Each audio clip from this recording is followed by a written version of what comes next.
அஸ்ஸலாமு அலைக்கும் வரஹ்மத்துல்லாஹி வபரகாத்துஹு. சிறந்த நண்பர்கள்.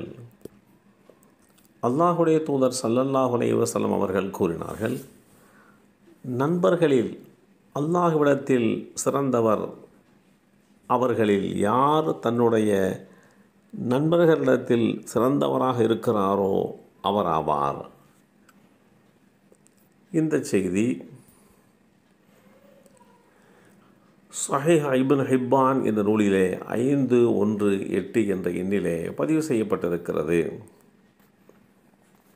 நமது எதிரியை சுலபமாக அடையாளம் கண்டு விடலாம்.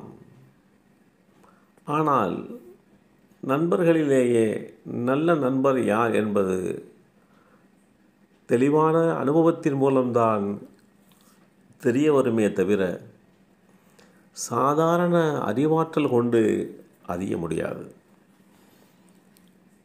உனக்கு கஷ்டம் வந்தபோது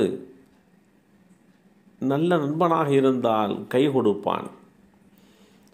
உன்னை பற்றி நல்ல விதமாக நீ இல்லாத இடத்தில் அவன் பேசுவான்.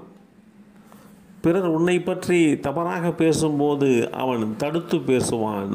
ஒருவனை நண்பனாக்கி கொள்ளும் முன் அவனை பற்றி நன்றாக தெரிந்து கொள்ள வேண்டும் என்று நாம் வழிகாட்டி தரப்பட்டிருக்கிறோம்.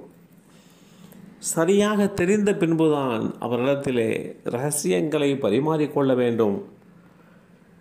நன்றாக ஆராய்ந்து இவர் நல்லவர்தான் என்று கண்டறியப்பட்ட பின்னர் ஒருவரை நண்பராக்கி கொண்டு விட்டால் பிறகு அவர் மேல் சந்தேகப்படக்கூடாது என்பதையும் உறுதி கொள்ள வேண்டும். நல்ல மனைவியை தேர்ந்தெடுப்பது போலவே நல்ல நண்பனை தேர்ந்தெடுப்பதிலும் எச்சரிக்கையாக இருக்க வேண்டும் என்று இஸ்லாம் வழிகாட்டி தருகிறது. ஆபத்தில் உதவுவதே உண்மையான நண்பருக்கு உண்டான இலக்கணம். காலில் முள் குத்தினால் கண்கள் கலங்குவதைப் போல நமக்கு ஒரு கஷ்டம், சிரமம், துன்பம் என்றால் கூடவே தானும் கலங்குபவனே உண்மையான நண்பன். உலகில் வாழும் ஒவ்வொருவருக்கும் அத்தியாவசிய தேவையான உடை, உணவு, இருப்பிடம் இம்மூன்றும் எப்படி தேவையோ அதுபோலவே ஒவ்வொரு மனிதருக்கும் அவருக்கு நட்பு என்கின்ற ஒரு துணை தேவைப்படுகிறது. நாங்கள் யாருடன் சேர்ந்திருந்தால் எங்களுக்கு நன்மை கிடைக்கும் என்று ஒரு நபித்தோழர் அல்லாஹுடைய தூதர் ஸல்லல்லாஹு அலைஹி வஸல்லம் இடத்திலே கேள்வி எழுப்பினார்.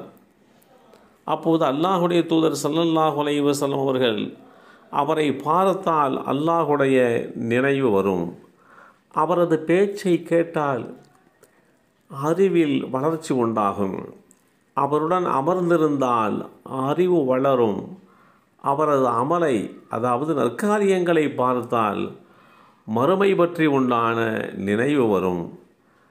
இப்படிப்பட்டவர்களுடைய தொடர்பை ஏற்படுத்தி கொள்வீராக என்று அல்லாஹுடைய தூதர் ஸல்லல்லாஹு அலைஹி வஸல்லம் அவர்கள் கூறிய அந்த செய்தி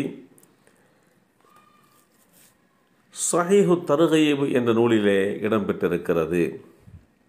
முகம் மட்டும் மலரும்படியா நட்பு செய்வது நட்பன்று, நெஞ்சமும் மலரும்படியாக உள்ளன்பு கொண்டு நட்பு செய்வதே நட்பு ஆகும் என்று நாம் அறிந்திருக்கிறோம்.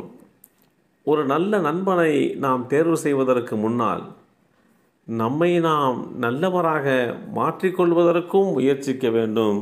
ஏனென்றால் நம்மிடத்திலே நல்ல பண்புகள் இருந்தால்தான் நல்லவர்கள் நம்மோடு பழகுவார்கள்.